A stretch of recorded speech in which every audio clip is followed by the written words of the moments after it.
Queridos irmãos e amigos, desejo que a paz do Senhor Jesus esteja sobre cada vida e em cada coração. Vamos hoje dar continuidade ao Seminário Teológico Palavra de Vida. Estamos no módulo 3. Estamos falando sobre os tipos de teologia. A videoaula 2, hoje é a videoaula 2 do módulo 3. Teremos a última aula do módulo 3, que será a próxima aula, falando sobre teologia sistemática. Mas hoje nós vamos ver sobre teologia histórica, prática, natural e revelada. Mas como de costume, eu gostaria, como faço sempre, fazer uma breve revisão da aula passada. Eu gostaria de chamar a atenção para um detalhe que eu não enfatizei na aula passada, eu gostaria de enfatizar nessa aula. Nós falamos na aula passada sobre teologia bíblica. A teologia bíblica é centrada no contexto histórico e geográfico da passagem bíblica. Então, a gente vai falar sobre um personagem bíblico. Nós vamos falar o contexto histórico e vamos falar também o contexto geográfico. Por exemplo, vamos falar de Moisés no Egito. Vamos falar de Moisés durante a peregrinação de 40 anos no deserto. Nós vamos falar, por exemplo, de Elias no Monte Carmelo, no período do reinado do norte, do reino do norte, o reino dividido. Elias e Eliseu foram profetas do reino do norte. Então, por exemplo, aqui, conforme diz o texto, teologia bíblica, a leitura pode ser acompanhada na descrição do vídeo. Centrada no contexto histórico e geográfico da passagem bíblica. No Egito, contexto geográfico. No tempo dos reis, histórico. No período do reino dividido, histórico. No reino do norte ou do sul, geográfico. Durante o exílio, histórico. Na Babilônia, geográfico.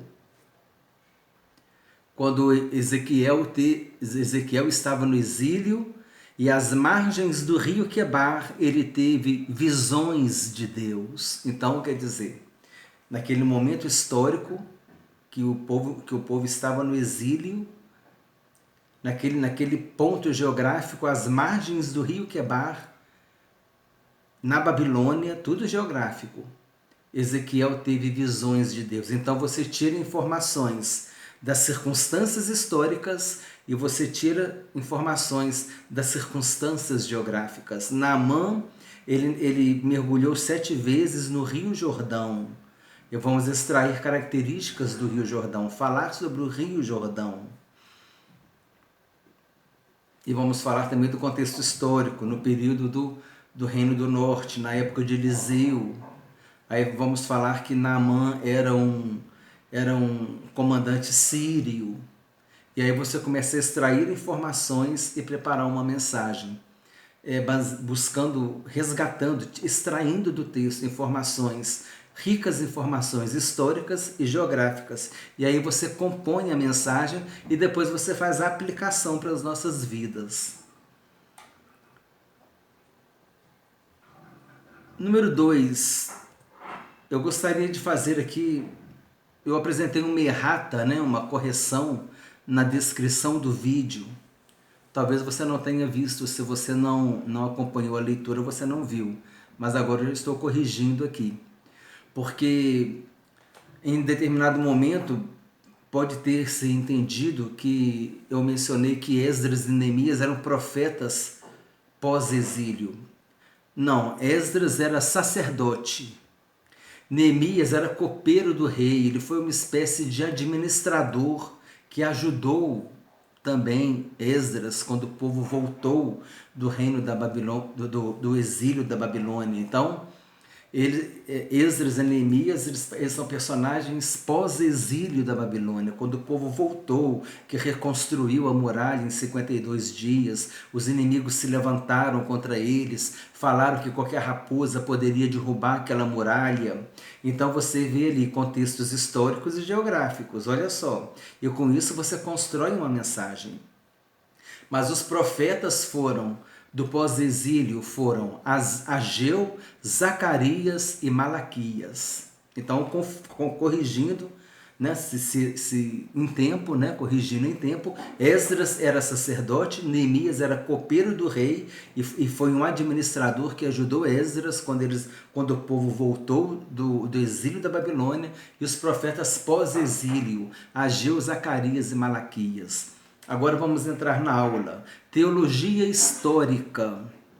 Analisa o desenvolvimento da teologia ao longo da história da Igreja nas diversas categorias sectárias, considerando suas respectivas variações e desvios heréticos.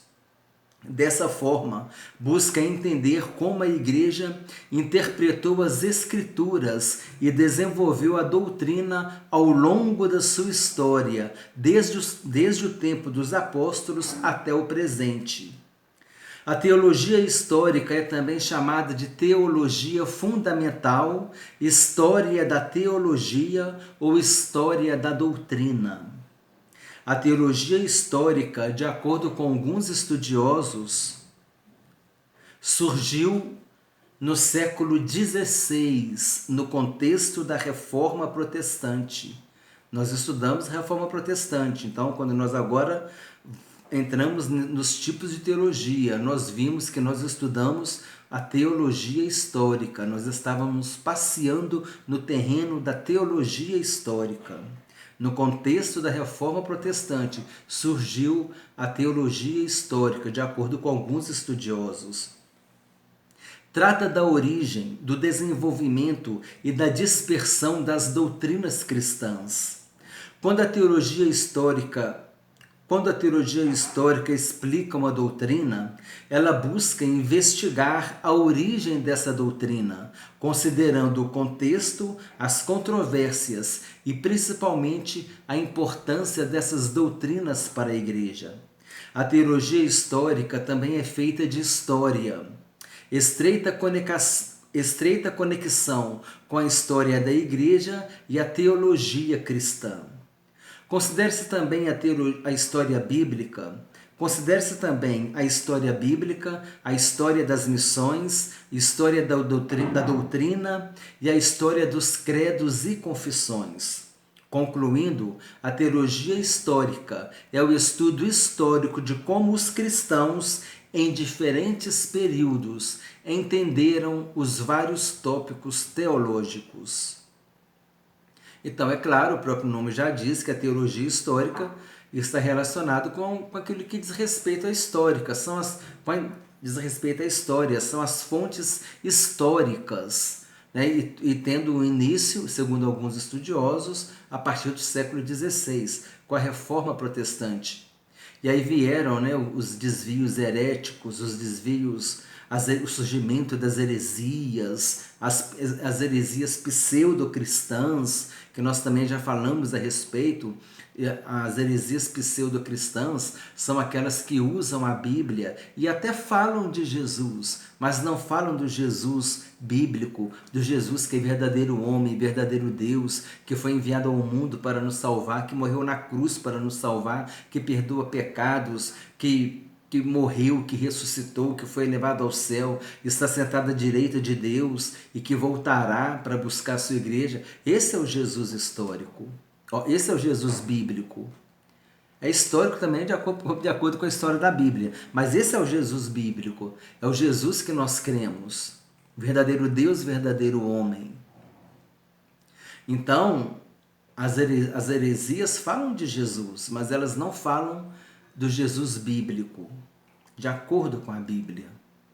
E é importante nós termos esse filtro, percebermos isso. E por isso a gente precisa conhecer um pouco da história da Igreja, conforme nós temos visto, a história da Reforma Protestante, as heresias pseudo-cristãs que nasceram, que surgiram por volta do século XIX, né, 1800 e alguma coisa, aí várias heresias, várias seitas, vários ensinos pseudo-cristãos que usam a Bíblia, que usam textos bíblicos, que falam de Jesus, mas não falam do Jesus bíblico. Item 3. Agora é a teologia prática. É muito interessante. Pode ser entendido como a teologia aplicada à vida cotidiana. Ela se ocupa do modo como a igreja comunica sua fé e suas verdades.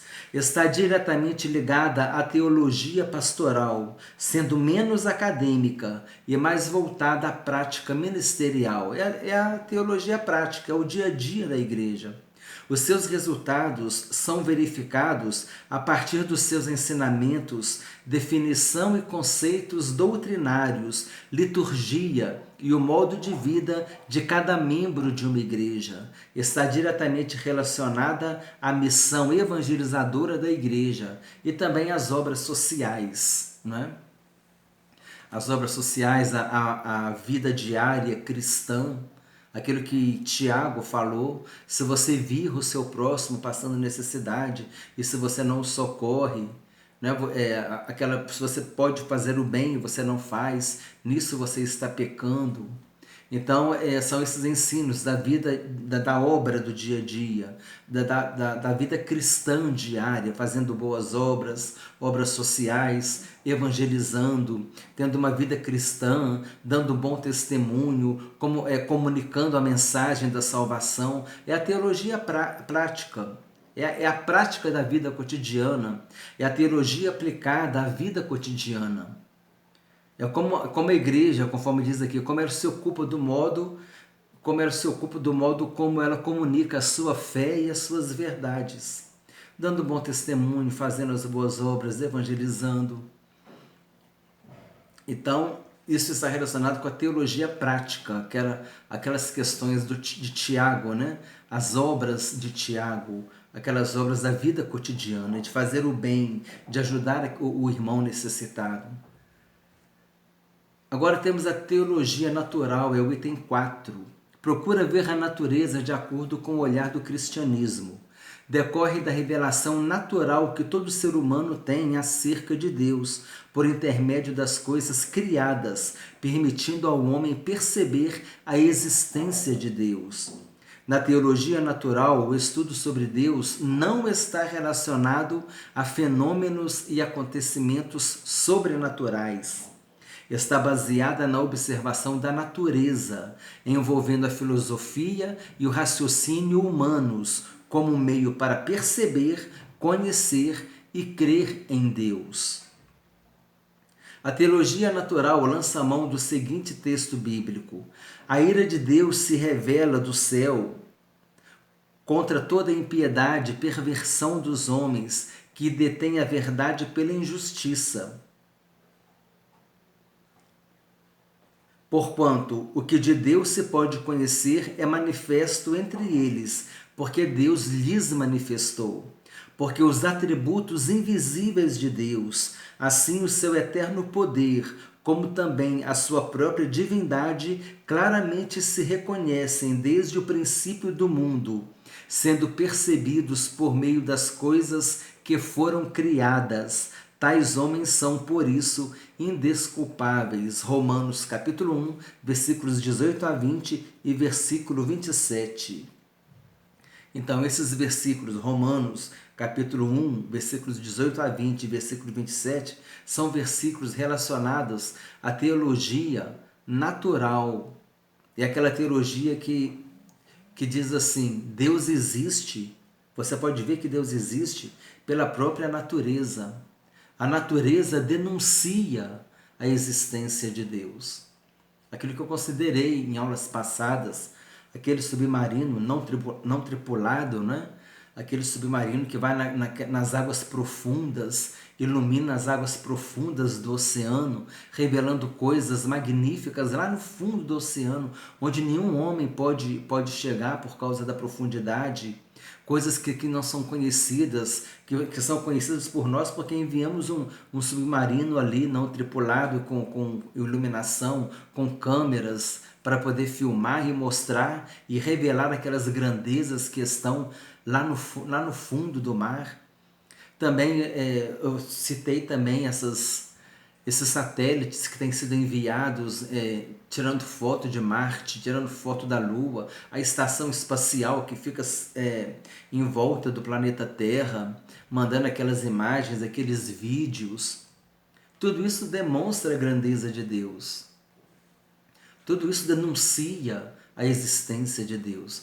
E a Bíblia diz que desde o princípio do mundo, olha só, claramente, vamos ver aqui, porque os atributos invisíveis de Deus, assim o seu eterno poder, como também a sua própria divindade, claramente se reconhecem desde o princípio do mundo, sendo percebidos por meio das coisas que foram criadas. A grandeza de Deus, o eterno poder de Deus, a divindade de Deus, tudo isso se reconhece desde o princípio do mundo, sendo percebidos por meio das coisas que foram criadas. Tais homens são por isso indesculpáveis. Que homens? Os incrédulos, aqueles que negam a existência de Deus. Então, Romanos capítulo 1, versículos 18 a 20, versículo 27, esse texto, é bom ler depois por completo, está relacionado à teologia natural. É aquela teologia que lança a mão da natureza para explicar a presença de Deus. E tem 5, a teologia revelada, é aquela que se fundamenta sobre a revelação específica de Deus, por meio das escrituras sagradas. A Bíblia fornece todo o material necessário para satisfazer a todos os questionamentos humanos e também é suficiente para orientar o homem a conhecer o caminho que o levará a Deus, que o levará ao Criador. Nas Escrituras, o homem tem a revelação de Deus, do seu amor e do seu plano de salvação em Jesus Cristo. E aqui eu deixei em destaque essa frase que diz assim: quanto mais conhecermos sobre a palavra de Deus, mais conheceremos sobre o Deus da palavra.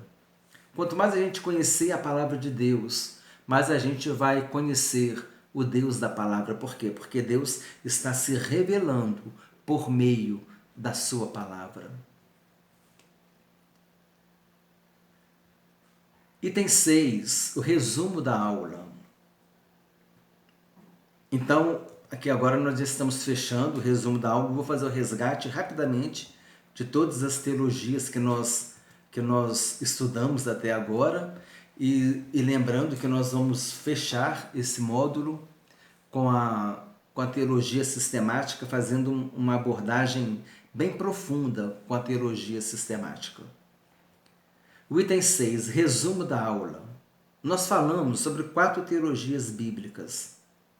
Sobre 4 teologias. É importante a gente gravar essas teologias. A teologia bíblica, a teologia histórica, a teologia prática e a teologia natural. E é importante a gente saber falar sobre cada uma delas, e além da teologia sistemática, que veremos na próxima aula. Teologia bíblica é a letra A. A gente vai se prender no momento histórico e no espaço geográfico de uma passagem bíblica.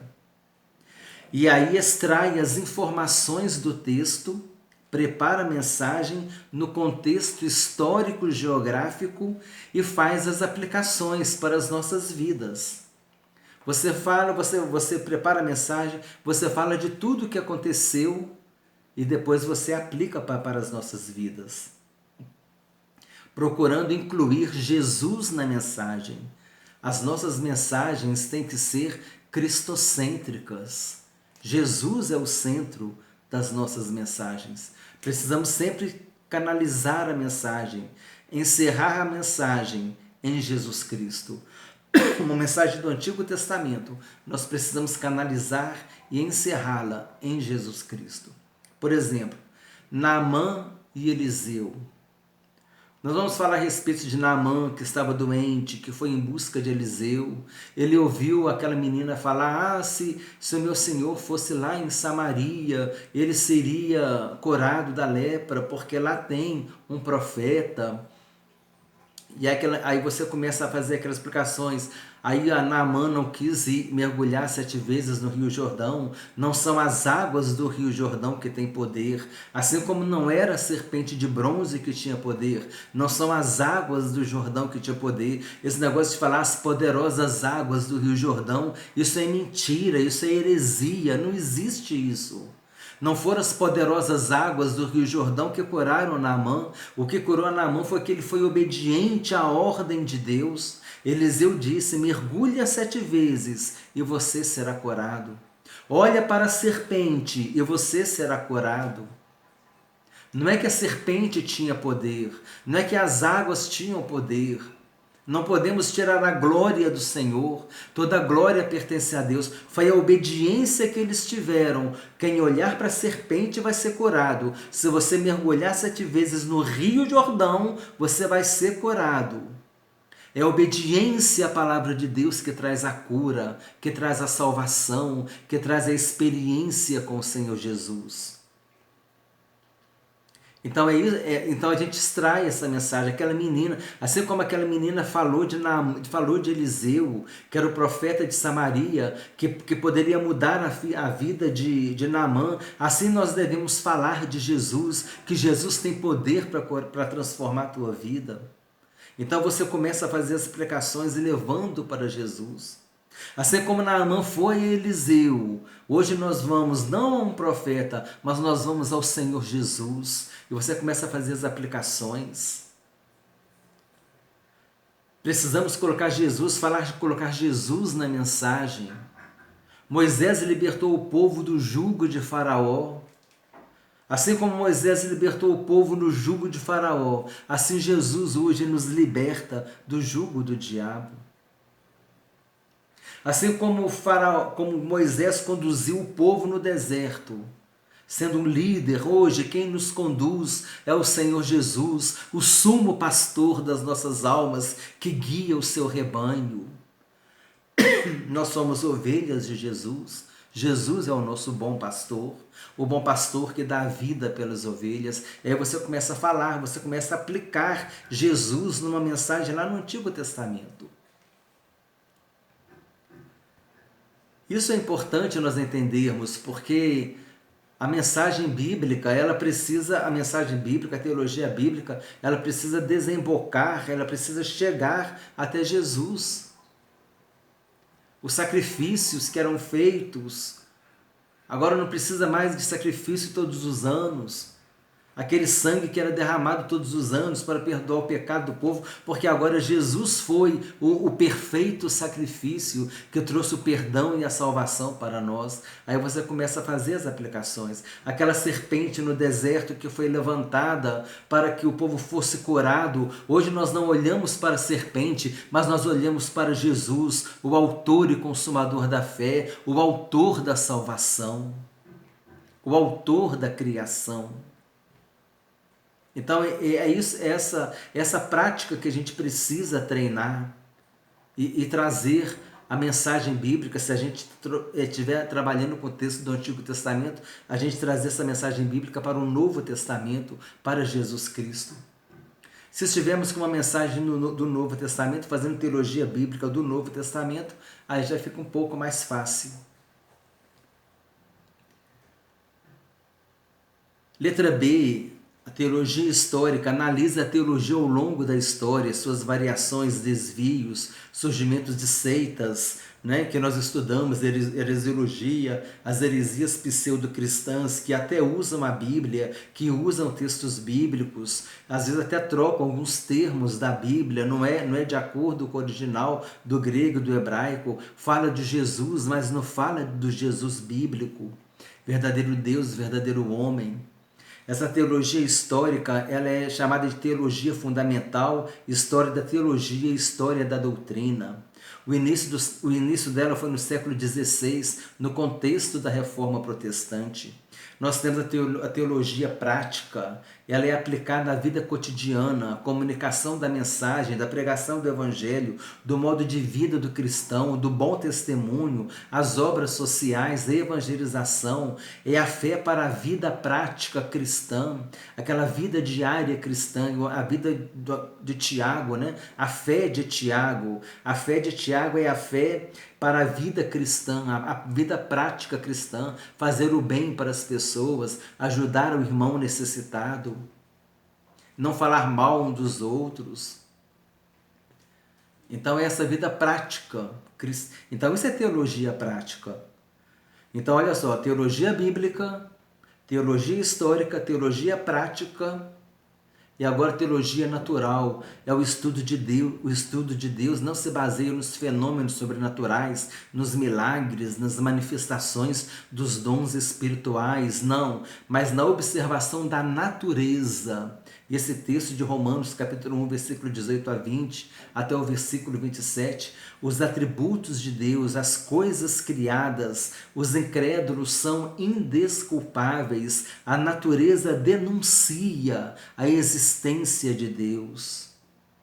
E nós temos também agora a outra teologia, que é a teologia revelada, a revelação de Deus em sua palavra, o seu amor, o plano da salvação. Então aqui nesse estudo, meus irmãos, nós temos 5 teologias. A teologia bíblica, que você já deve saber falar um pouquinho dela. A teologia histórica, que segundo alguns historiadores, teve início na Reforma Protestante, fala sobre o surgimento das heresias, dentre outras coisas. A teologia prática, que é a vida prática cristã, relacionada com a prática, né, ministerial, com a prática da igreja, evangelismo, obras sociais.